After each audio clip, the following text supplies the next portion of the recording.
Alright, so I think I found the issue. It's pretty obvious.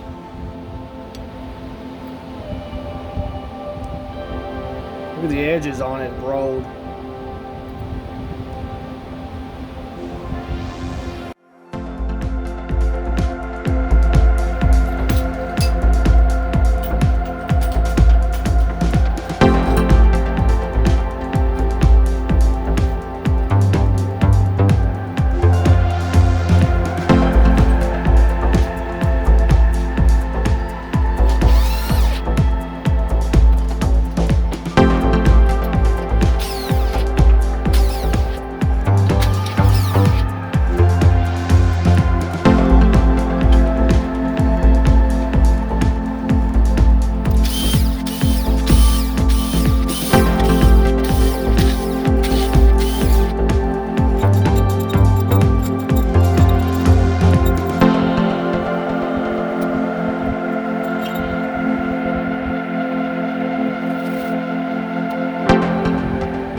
It is pretty nasty though. Definitely got a lot of rust, especially up on the tops where it was sitting. Bunch of trash in it. Nasty.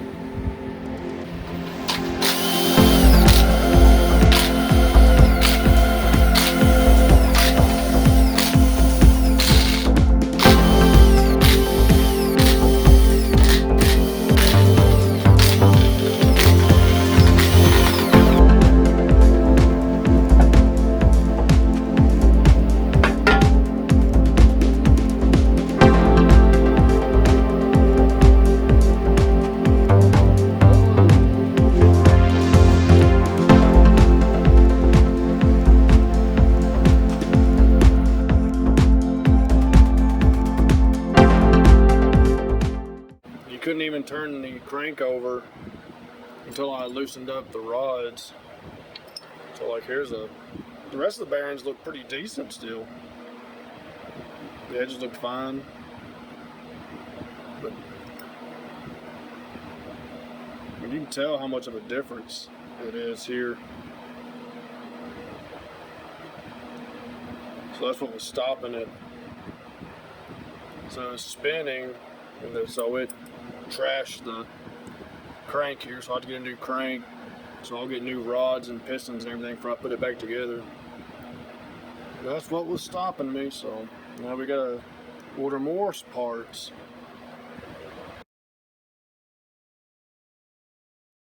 Collins adapter for the K24 to S2000 intake manifold. Here it has the 16N for the water out. And on the back side, you see it's nice and beveled all the way inside of it. But on the K24s, you have like these separated water ports here. So I'm gonna open this up and port match it to my adapter here.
So here's some goodies that'll be going in. Got the Inline Pro head studs. Rated to 1,000 horsepower, but I had to replace them anyways, so not gonna ever touch that much horsepower, but wasn't much more than the ARPs. Got the King's Racing XP bearings, a little bit stronger than just like a normal factory style. I got the Wiseco, I think they're 8.8 to 1 ratio. So we'll show you more of that later. And then we got the Manly forged rods. So we'll work on getting that put in. Spins nice and freely. I just gotta get the pistons in now.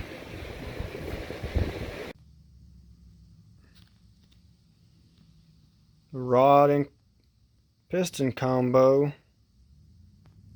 Pretty nice.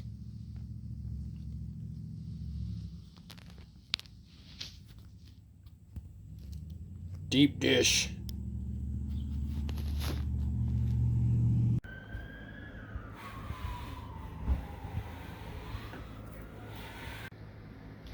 So on the Type S oil pump, you can notice here it doesn't have a port right here to feed the timing chain tensioner like on the old balancer shaft pumps. So if you see here, there's like a port here next to it, and so it's not on here.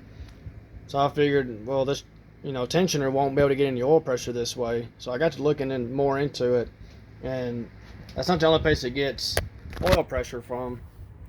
So just kind of wanted to show you.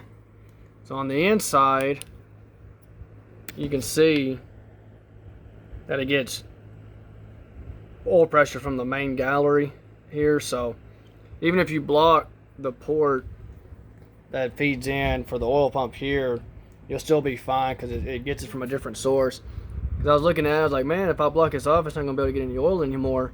But no, it'll be fine. So just in case anybody else was interested in it like I was, because I was worried there for a second. But it'll be good like that, though. Just wanted to kind of show that to you. Got the factory oil pump ported for that little extra flow, just kind of help it flow in there just a little bit better. Nothing major.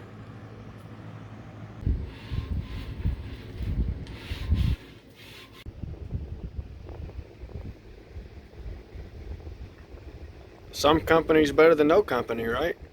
Ain't that right, Lily? Lily. Yeah.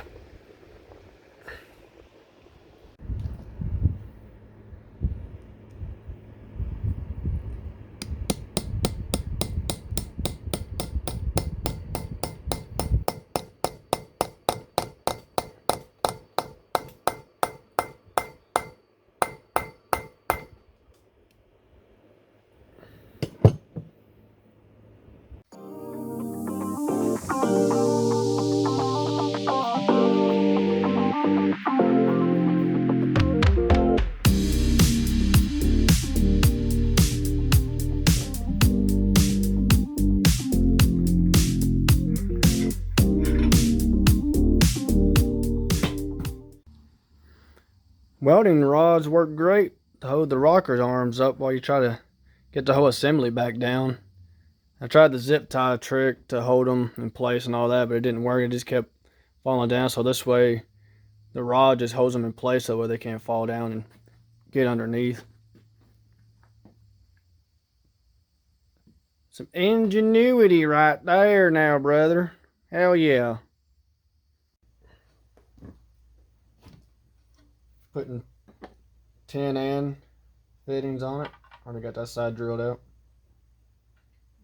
Do this side now. Carbide drill bit. Wham bam, thank you, ma'am.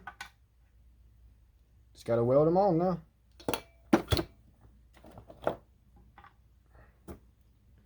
Oh yeah.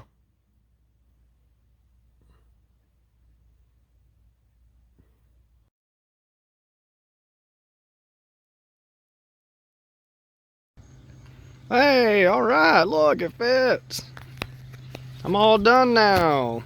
Nah, wrong. Of course, it's always a headache. You can see the back The camshaft sensor is hitting the firewall now, and one of my bolts for the block off plate barely touching. So because of that, I can't get the transmission to sit right. So I got a gap in it.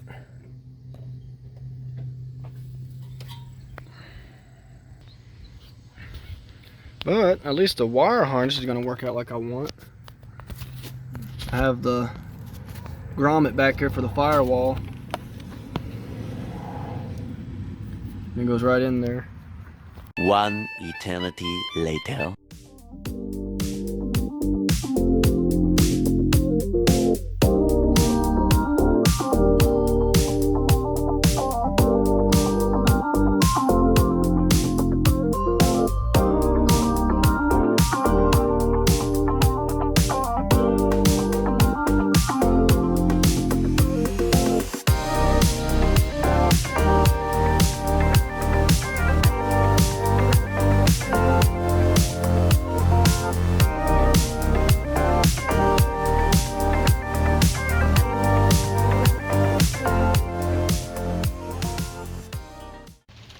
Here's a little bit of the wiring set up.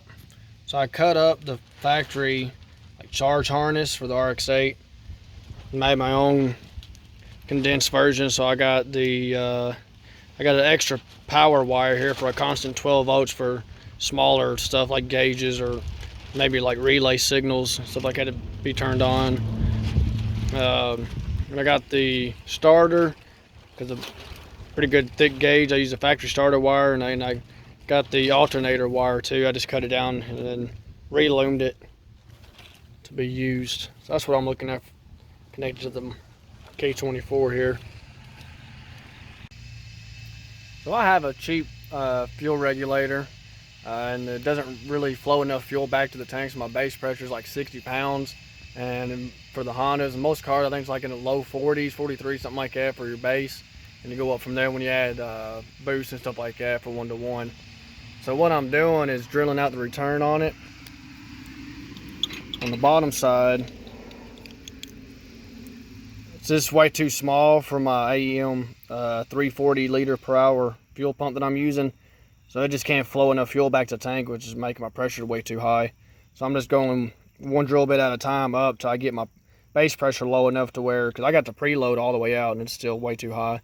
I stepped it up one and I got it down to about 50 pounds, so I'm gonna keep working my way up, try to see if I can get it lower. But that might be one little trick you guys can do if it can't get your base pressure low enough, especially if you got a bigger fuel pump.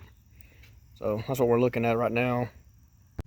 So you can see on the return side on the very bottom, the port's really small compared to your inlet, stuff like that. It's tiny.